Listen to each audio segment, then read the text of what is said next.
The Chicago Bulls come away with the 11th overall pick in the NBA draft lottery, which is very, very tough considering who won and the circumstances behind it. Got to talk about all that more in today's episode of Chicago Bulls Breeze. Let's go.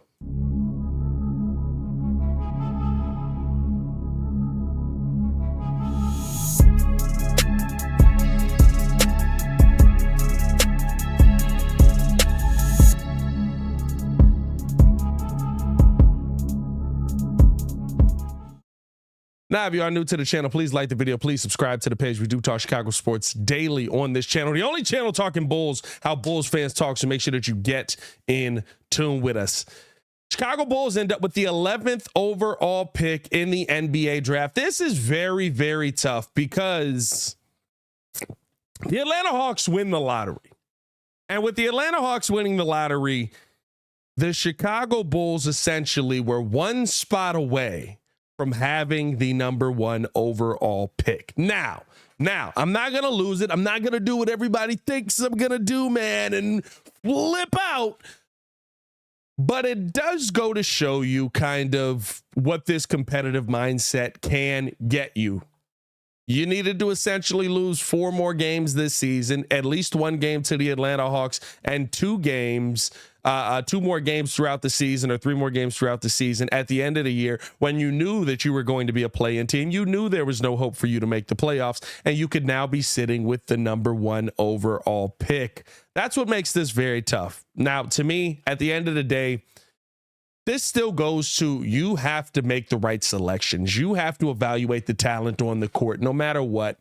But it does suck that you could have had a chance at Alex Sarr, and now that chance is gone because the Bulls do sit at 11. Let me know your thoughts on kind of the Bulls' philosophy on being competitive, and do you feel like this is a path that's going to finally one day lead to us finding good to elite level players? I guess I should say great to elite level players, very much like it did for Denver, because this is a path that Denver took. This is the path that Denver ended up going down, but the difference is Denver was able to find pieces that they could evaluate in the draft that worked in their favor consistently. Denver didn't build that team with number one overall picks.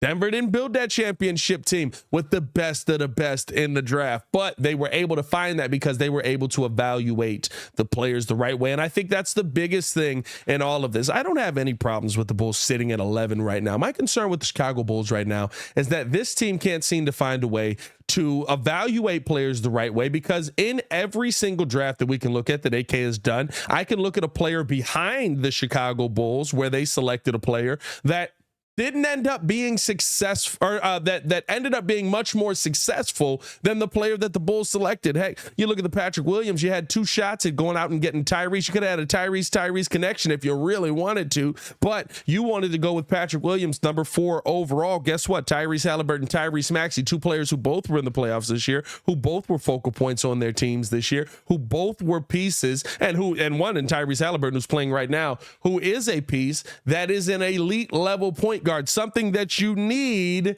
in your organization right now that you just realistically don't have. Now, on the flip side of that, you take a look at Dalen Terry. Okay, the Dalen Terry draft was different. Not a great draft. Bulls were 18th overall. Well, guess who went 19th overall? That'd be Walker Kessler. That would be your answer at your center position right now. That would be the guy that you could go out there and say, hey, listen, he was a guy who led the league, who was at the top of the league, didn't lead the league, but was at the top of the league in blocks per game, in rebounds per game. He was a really good rim runner for you as well. Wonder what he would look like in a Bulls jersey. And I get it. It's not like AK has missed on everything. I mean, he's hit on Ayo Dosunmu, but when you look at second round picks, it's very much different. It's not the same conversation, because with second round picks, you're talking about guys who, listen, they can only overwhelm for you. You know what I mean? They are overachieve, I should say. They can only overachieve. You come in with the mindset looking at a second round pick and go, he's probably going to be okay. Maybe he's a role player. They can only overachieve. Ayo Dosunmu's absolutely overachieved. The problem is when you need to make the impacts, when you need to get your hits, those are the guys who continue to underachieve for the Chicago Bulls, and they continue to not have answers to get those guys back to just achieve, not even overachieve, just achieve. And so this team right now is just it's in a state of disarray. It's in a state of misery. And realistically speaking, I think that the Bulls are in a really tough spot right now with how they've drafted, with who's evaluating the pieces, not with the players that are available to them. And that's the part that sucks, because I think as you sit at 11, I still see pieces that could fit the Bulls. I just don't know if AK sees those pieces. Heck, if you're talking about a guy like Kyle Filipowski on the board, who should still be out there at 11, right? You're talking about a guy who big body rim runner, provides that rebounding inside, provides that shot blocking, provides interior presence, right? Can shoot the three ball a little bit. Those are the things that you're looking for from a big man. Would love to see him in a Bulls jersey. Maybe he needs to add a little bit more weight, but a legitimate 7-footer. Boom. There's your guy. Would love to see the Chicago Bulls go out and get that and put that guy on the floor. Heck, if everything pans out for Terrence Shannon Jr., I think Terrence Shannon Jr. is a good option for you at 11 if you're the Chicago Bulls right now. So my point in all of this is there are options available to the Bulls. There are options that the Bulls could take advantage of down at 11, right? Even Dalton Netsch out of Tennessee last year, senior, right? He's 6'6". I basically a do-it-all scorer, you know what I'm saying, right? Gives you some good off-ball defense, absolutely has some pull-up threat, adds that three ball to you. I mean, like, those are guys that I could see the Bulls going out and adding to this team and me feeling confident about. But I don't know if the Bulls are going to evaluate this. How many drafts have we been in since AK has been here where we've gone, who? What? You took him? And it's not like we're being proven wrong about saying that during the draft. I said, not that I knew who Patrick Williams was, but I knew who Patrick Williams was because I wanted Devin Vassell. Devin Vassell was there. I was like, take him 4. Devin Vassell ended up going 11th to the Spurs, by the way, who also own the Bulls pick next year, blah, blah, blah. But would have really loved to see Devin Vassell here. Could have answered a lot of questions for you. He ends up going 11 to the Spurs. Guess what? He's a better player than Patrick Williams is.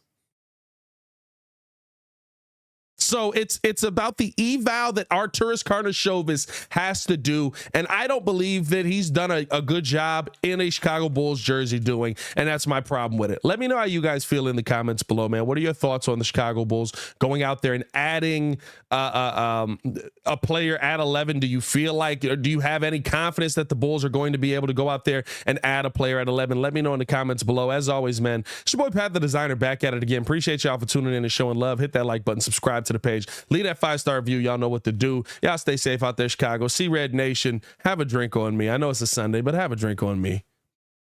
Peace.